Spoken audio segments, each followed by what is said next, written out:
हम nuclear fission को अब तक समझ चुके हैं, यानी ये पार्ट कर्व का। अब हम इसको देखेंगे, यानी कि दो लाइट न्यूक्लियाई जब कंबाइन होकर एक लार्जर न्यूक्लियाई बनते हैं तब भी वो ज़्यादा स्टेबल स्टेट की तरफ जाते हैं, तो ये फ्यूजन प्रोसेस है।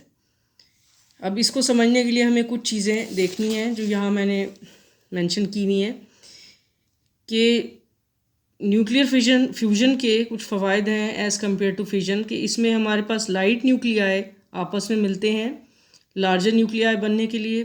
चूँकि लाइट न्यूक्लियाई की अबंडेंस है, इसलिए इन प्रिंसिपल ये प्रोसेस बेहतर होना चाहिए as compare to fission process.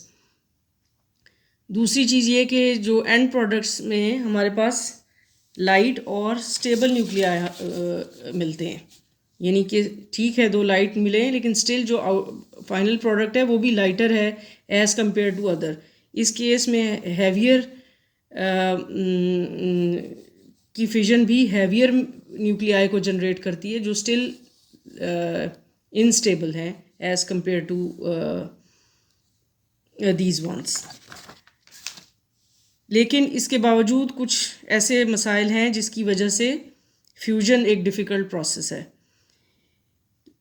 पहली बात यह कि लाइट न्यूक्लियाई को कंबाइन करने के लिए हमें उन दोनों की म्यूचुअल रिपल्शन को ओवरकम करना है। हम इतनी आसानी से दो न्यूक्लियाई को डिफ्यूज़ नहीं कर सकते, उनके दरमियान रिपल्शन है। जो वो करीब आएंगे वो रिपल्शन इंक्रीज़ करेगी, तो उस रिपल्शन को ओवरकम करने के लिए हमें एनर्जी चाहिए होगी। जबकि हमने फिजन में देखा कि जो हमने न्यूट्रॉन इंड्यूस्ड फिजन प्रोसेसेस थे उनमें ऑलमोस्ट नो पोटेंशियल बैरियर था। Coulomb barrier was quite negligible. अगर आपको याद हो तो एक्टिवेशन एनर्जीज बहुत कम थी। मैं दोबारा से आपको कर्व दिखा देती हूँ ताकि आपके जहन में ये हो।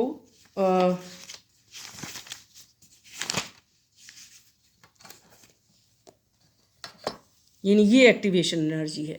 बैरियर को क्रॉस करने के लिए थोड़ी सी एनर्जी की मज़ीद ज़रूरत है जो कि न्यूट्रॉन इंड्यूस प्रोसेस से हासिल हो जाती है। न्यूट्रॉन्स चूँकि अनचार्ज पार्टिकल्स हैं इसलिए वो पेनिट्रेट कर सकते हैं, उनको भी हमें कम एनर्जी की तरफ लाना पड़ता है और हम थर्मल न्यूट्रॉन्स इस्तेमाल करते हैं। तो almost no energy is required as compare to the energy required in nuclear fusions. फिर एक और चीज़, इसी वजह से हम देखेंगे कि न्यूक्लियर क्रॉस सेक्शंस बहुत हाई हैं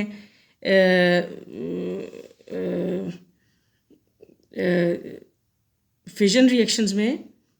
न्यूक्लियर क्रॉस सेक्शंस हाई हैं क्योंकि वहाँ अनचार्ज पार्टिकल्स हैं, जबकि यहाँ जो रिएक्शंस हैं वो चार्ज पार्टिकल्स की होनी है और जिसकी वजह से न्यूक्लियर क्रॉस सेक्शंस डिक्रीज़ करेंगे विद डिक्रीजिंग एनर्जी। जबकि इधर न्यूट्रॉन्स की एनर्जी हमने देखा था decrease with decrease energy still probability of having a reaction was high. अच्छा, अब चूंकि हमें कूलम एनर्जी को ओवरकम करना है तो समहाउ हमें एनर्जी प्रोवाइड करनी है, जो कि अगर हम एक्सेलरेशन से प्रोवाइड करें, यानी कि उनकी काइनेटिक एनर्जी हो और चार्ज पार्टिकल हैं तो वो उनकी करंट्स और पावर की टर्म्स में वो बनेगी।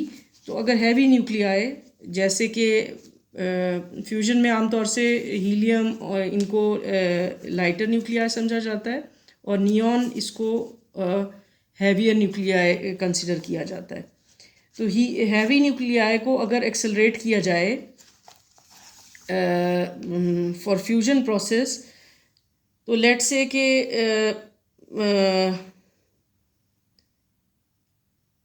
जो बीम प्रोड्यूस होगी वो नैनो एम्पेयर्स में होगी और उसकी वजह से जो पावर प्रोड्यूस होगी वो फ्यू वॉट्स होगी।